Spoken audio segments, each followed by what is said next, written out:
All right, so one day I was kind of just like done with trying to like look for that high that I received the first time using coke. I'm looking for it so bad. And I don't name people, I don't name drop in any videos, but I've run into somebody from, I'll just say, my dad's side of the family, his girlfriend side of the family.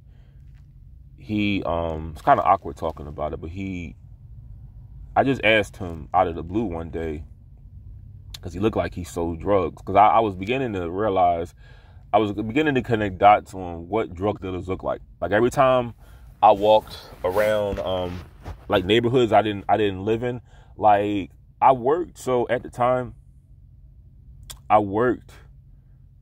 I was beginning to frequent like West Philly and Stanton Avenue a lot for some reason.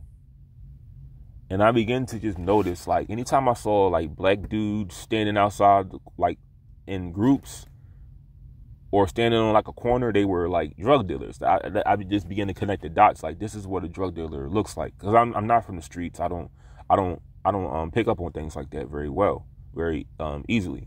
So, I just asked him, because one day,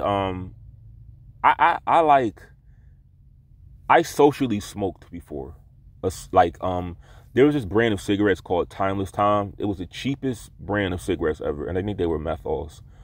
I would socially smoke. I did not like cigarettes, but I liked the way it just looked. I thought it looked cool smoking.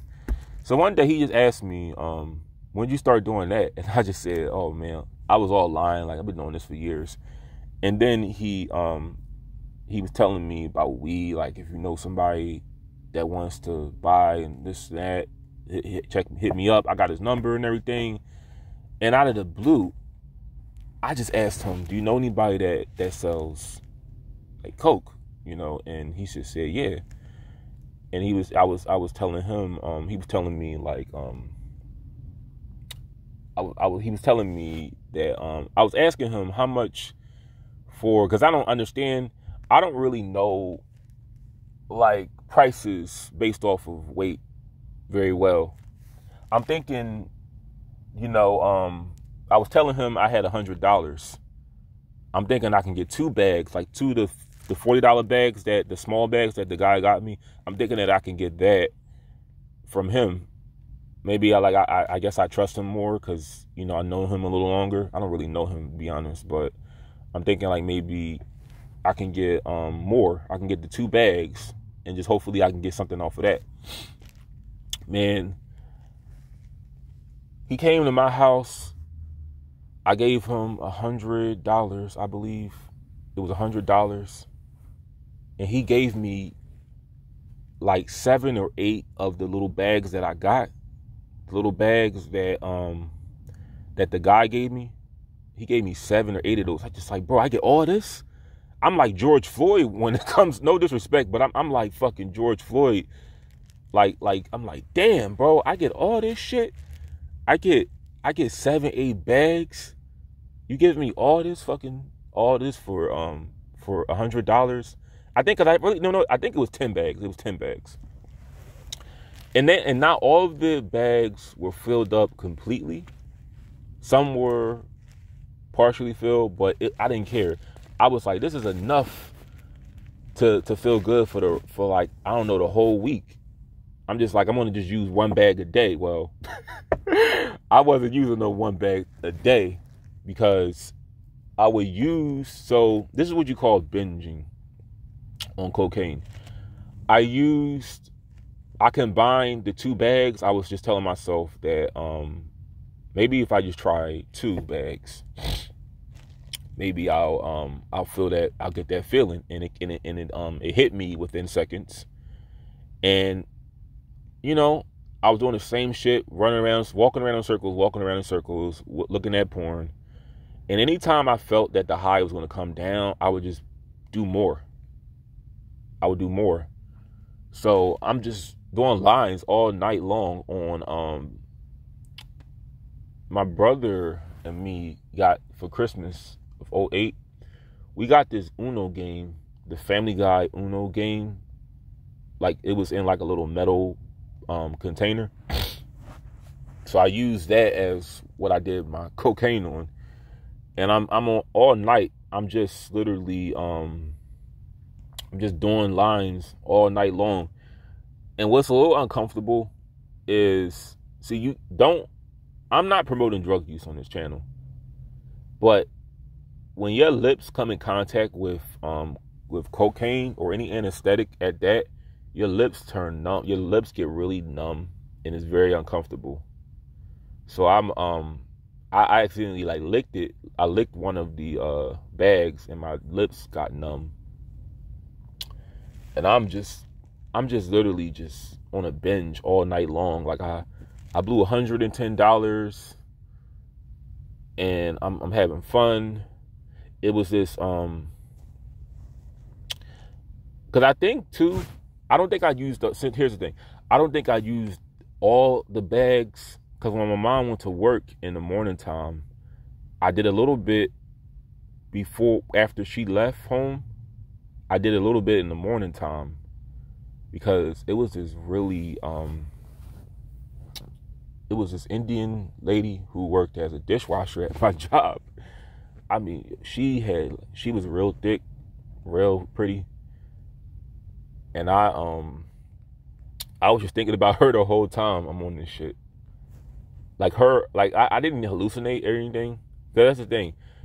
I wasn't doing marijuana. Marijuana was just kind of lame and just like a waste of time for me. So this was like my way of just feeling great, like just feeling happy. And you know how every story has a bad ending. I'm not so lucky all the time. So the next time I want to do like large amounts of cocaine, like I did, like the time I just talked about, I'm contemplating on leaving my job, because I'm supposed to be using that money to get on the train, because I called a train to go to that job. Like I told you, I would not accept a job that far out of the city, but I just thought that at the time work was just what replaced you going to school. Had no guidance or anything, no direction in life. But I used all of the money I was supposed to spend on, because I got paid that day. I used all that money I should have used for like getting to work and everything. I blew $130 the next time on coke. And I used it all in one night. Now, it's been going on 9 years now. I don't have no interest in doing drugs, because it's like I enjoyed it, but I didn't at the same time, because for one, I knew I had to use that money for something. See, when I used it the first time, I had money to make sure I got to work, to eat, all that stuff. I wasn't paying no bills, but it's just that when I used this time, I blew all my money. I was really sad and depressed after I used, because it was all gone. You know, I wound up getting some help though from my dad. He just, because when I left that job, I was looking for another one really desperately. But I was really sad, and after I used that last time, the very last time, I had cravings, to be honest. I had, like, for a good 2-3 weeks, I had cravings of just wanting to use really bad. I wanted to find a way to, like, to be honest, I really think if I couldn't control myself, I would have probably been trying to look for other drugs. Like, I probably would have been looking to try to do meth. But the thing was, I'm so glad I didn't do anything hard. But I didn't know anybody that sold it. And I didn't trust anybody, because like I told you, I didn't want to buy something and I get caught. and that's on my record forever, because that's a felony right there.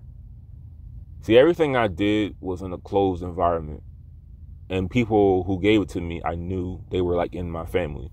I never purchased anything off the street. I could probably tell you, though, that I never resorted to anything illegal, and I never stole from anybody or sold anything that I love dearly to get high. But I just kicked it. I cold turkeyed it, honestly. I didn't do rehab or anything. I didn't have any money for it anymore.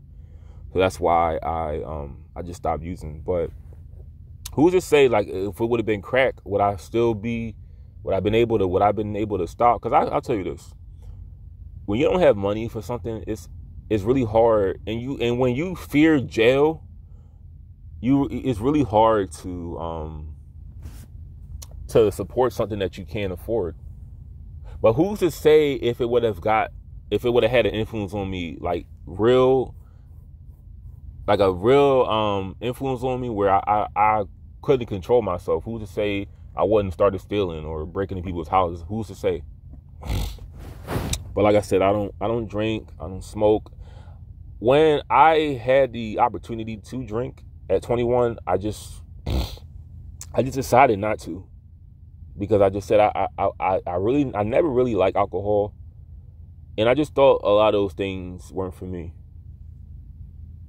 But out of everything, I think cocaine was like one drug that I liked a lot.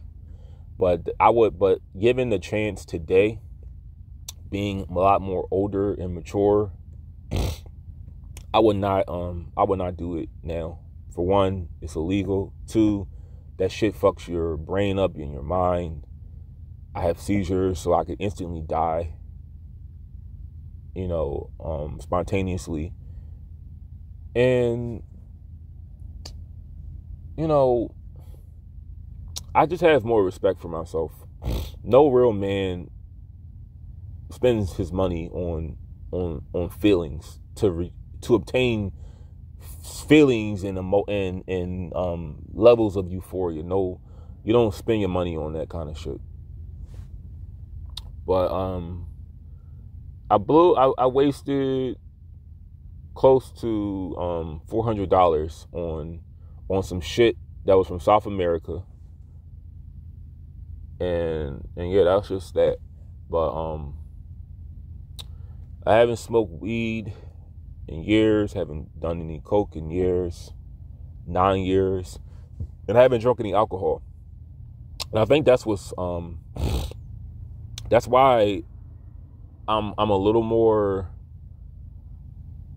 I'm just a little more. Oh yeah, by the way too. So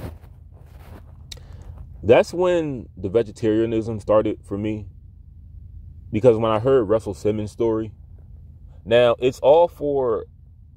I have a lot of reasons why I don't eat meat, but when I did all that destruction to my body, I wanted to clean myself of anything that was impure. So that's when I stopped eating meat,